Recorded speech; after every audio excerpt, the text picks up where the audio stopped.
Other Old Testament heroes, like Moses, who brought us the laws on which so many of our basic moral ideas are founded. Can Professor Feinkelstein and Neil Silberman find any hard evidence that he at least existed?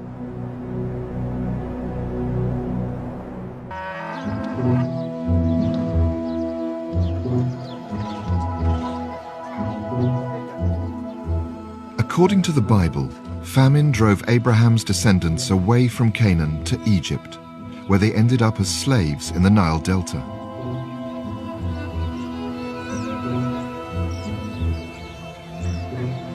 After many tribulations, a leader amongst them, a man called Moses, led them out of Egypt. They headed eastwards, back towards Canaan, the promised land. This famous journey forms the basis of the Old Testament books of Exodus and Numbers.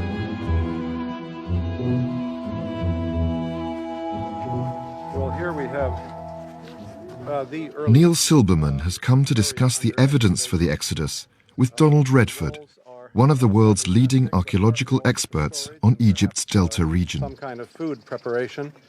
We know from the archaeological monuments and the inscriptions that in the 13th century there was tremendous power in the Egyptian empire. How can you explain the possibility of such a large group as described in the Exodus story actually going out of Egypt? Is that possible? Well, I couldn't explain it if I subscribe to that theory. What you said is quite correct. Egypt, in fact, for 5 centuries, from the 15th century on, Egypt ruled an empire, the largest at that time, which extended 2,000 miles as the crow flies from a little north of Khartoum all the way to near the Euphrates River. And the Egyptian army and occupation forces and its economy were extremely strong. They held all of Canaan, of course. Their sphere of influence extended to the Greek islands and Crete. And there is no indication whatsoever in the records, either archaeological or written, of any major hiatus, such as would have been created by the expulsion of upwards of 2 million people, if we believe the biblical record. That would have made such a hole in the population. It would have brought the economy to a standstill. It would certainly have turned up in the record somewhere. Now, the Bible also says that after leaving Egypt, Moses and the Israelites wandered for 40 years through the Sinai desert on their way back to Canaan. It was here that Moses received 2 tablets of stone bearing the famous 10 Commandments, which still today include some of our most basic moral norms. This is also where the Israelites apparently agreed to give up the worship of idols for the worship of God, and just the one God, alone. But could such a journey have been at all feasible?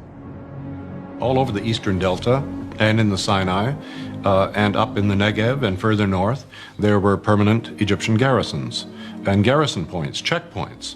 And we have records, the letters that were sent back and the reports of such police on the comings and goings of wandering peoples. Certainly, there would have been no chance whatsoever for a group of people that large to move freely through the desert and into the Negev. Not a chance at all. Moreover, that would be the height of folly to go south into that inhospitable, barren land with mountains everywhere and little water and less food supply. The story simply doesn't fit in so many ways. And there's an even bigger problem. Throughout the entire period in which the Bible places the Exodus, Canaan was in fact an Egyptian province, ruled by Egyptian governors. We know this because we have extensive Egyptian records from Canaan and a wealth of archaeological evidence. This is Bet Sha'an in Israel. Beneath these Roman ruins, archaeologists discovered it had been a powerful Egyptian garrison in biblical times. It signifies Egyptian control over Canaan in the late Bronze Age. If you want to understand the way the Egyptians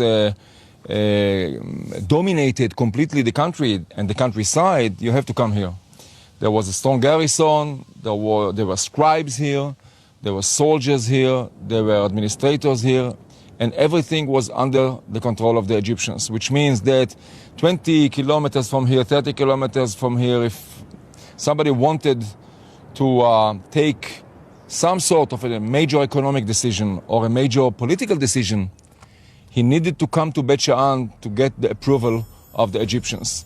They were the masters of the countryside.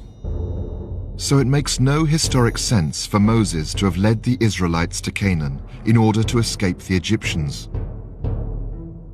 But what about Moses himself? Surely there must be some evidence for this most famous Old Testament hero, perhaps the most famous of all Old Testament figures. Even if there's no evidence of the Exodus, there must surely be some record of a leader as important as him. The name Moses is a name which is very popular from early periods right down into late periods. So it's a fairly common Egyptian name. That's all that we can say. There is no text in which we can identify this Moses or that Moses as the Moses. The question of the historicity of Moses is the same as the question of the historicity of Abraham. That is to say, maybe there was a figure, maybe there was a leader. I am not here to undermine the historicity of Moses. I think that it is possible, but I would say it's beyond recovery.